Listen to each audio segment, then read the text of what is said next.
Lots of sunshine again today. I guess I'll try capturing some water and boats, although I still don't have the right filters for this drone anyways to do the perfect captures. And with that in mind, what did I read today? How about this one? As you know, the company DJI, who is known as one of the leaders in consumer drones, especially in the US initially, they have essentially been classified as, I guess you could say, a military company of sort. And so with that, they have a lot of restrictions imposed on their products. And with that, it sounds like they're going to try to fight back. This one says, DJI appeals US court decision upholding the Department of Defense's Chinese military company designation. It says, DJI, the global leader in civilian drones and creative camera technology, today announced that it has filed an appeal with the United States Courts of Appeals for the DC Circuit following the ruling of the District of Columbia District Court in DJI versus US Department of Defense. While the court upheld the Department of Defense's designation of DJI as a Chinese military company, it also made several critical findings that reaffirm DJI's long-held position that it is not owned by, controlled by, or otherwise affiliated with the Chinese government or military.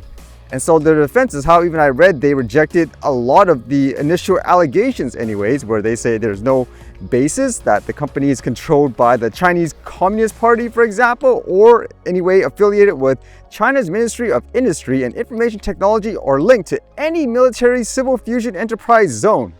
So the 2 points they highlight here, it says DJI holds National Enterprise Technology Center status, and it says a recognition widely granted to companies with industry-leading technological innovation capabilities, including major US companies across food, apparel, automotive, and many other industries. This does not suggest any military connection. And then the other one says DJI products have substantial dual-use applications, as is the case for many commercial technologies that are available off the shelf and could be misused in military contexts. Again, this does not indicate any Chinese military use or affiliation with DJI products. So do you think they have a chance, or is the mind pretty much made up in the US anyways to keep, I guess, DJI away? Although one thing that comes to my mind immediately is how, if you could argue that in a technical sense, saying, hey, there's no, like, let's just say shareholders or anything like that where we're owned by the government, you still technically have to follow that rule in China actually, where all companies have to abide by. If, for example, the Communist Party says, give me all this information, it's a national security concern and so forth, they have to say, yes, sir. Like, that's the law, actually. So it'd be kind of interesting to see, I guess, that type of debate in that regards on how, let's just say they are banning their drones because they can't really find one thing in particular, but they're using stuff like that. Do they legally need to actually still allow them to be a regular company? So it makes me wonder if that's an off-the-record type of detail that was used to, I guess, in a sense, push that classification. Although I guess with that argument, you would technically have to say that's true for every single company actually in that regards that's based on, let's just say, in China, in terms of the US having that type of classification for a company. But what do you think is going to happen there? It makes me think too, with that argument on how their products are just widely used and they have, quote, dual use. It reminds me of this video I saw a while back where apparently there were cartel members that were specifically using DJI drones, and they were attaching things, for example, like explosives or things like grenades to the drone. It was supposed to be like a propaganda video of sort, I suppose, just to show what they can do. But I guess that's an example of people just using the tech that's not meant to be used in that way. So I guess that's kind of like the argument there, where just because people use it in that way doesn't mean they themselves as a company actually promotes that type of usage. But then it goes back to all those other little details again on whether or not that's a factor actually, and it has to be addressed. You can't just ignore it, for example. I still remember some of those interviews, for example, where people brought that up actually to DJI's lawyers that were on the news.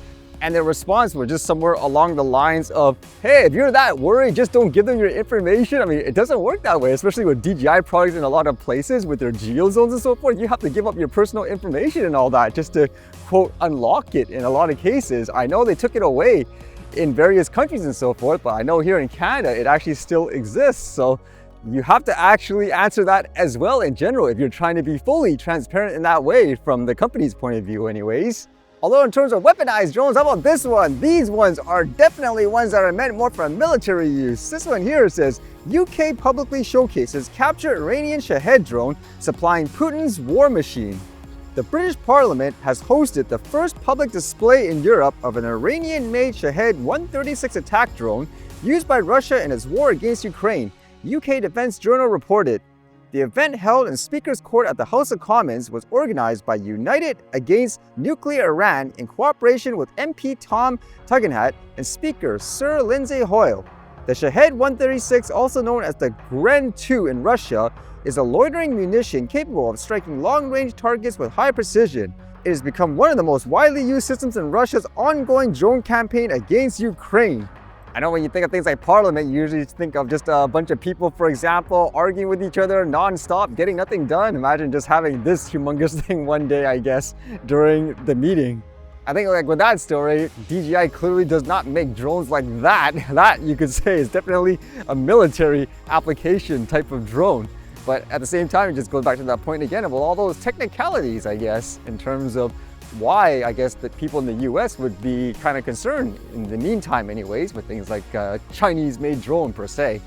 Although that gets you to think too, just with the topic of people using tech, let's just say in a good or bad way, this was kind of interesting because it's a story that I've actually heard of in recent times as well, not just in a one-off situation where apparently people who are driving, let's just say electric cars, are getting locked inside at times. So this one here was actually going viral online with a video where apparently somebody was driving a Xiaomi SU7 Ultra electric vehicle and the person crashed, it seems like, and they were actually stuck inside from the looks of it. People were trying to get the person out, but they couldn't. Now the assumption is the car was on potentially autopilot for a moment, but I suppose the person tried to take manual control afterwards, and it says here, immediately after he crashed, it pretty much went on fire right away. And you can see several bystanders again trying to smash things like the windows and so forth to get the guy out. But apparently the car has laminated glass and so it held firm. I mean, that's one of those situations where in these particular cases, you don't want that stuff to be that sturdy and stuff, huh? Now, apparently people tried to get the person out too, but because of the crash and the power outage, that was not successful. And the other point that some people were trying to make was how allegedly the person was under the influence of alcohol. So if there was a way to get out, let's just say manually, then obviously his head's not all there to, I guess, do all the proper procedures, whatever is necessary to actually override everything and open the door. And funny enough, actually, with this, apparently the company took huge blame for this and things like their stock price dropped dramatically.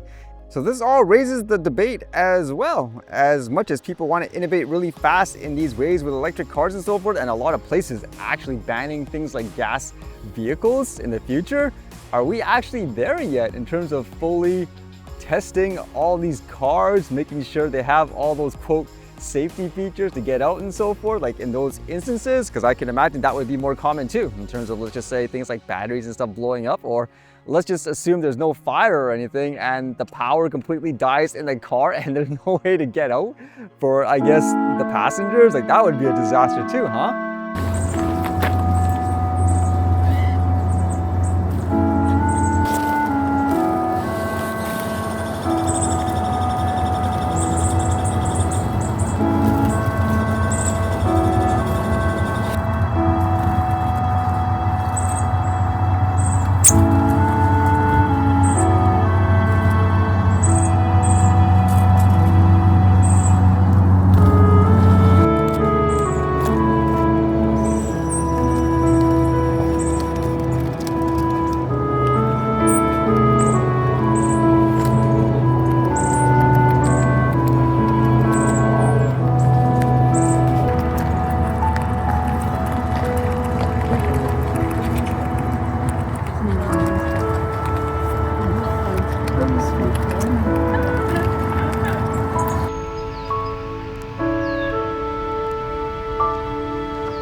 Alright, see you guys later.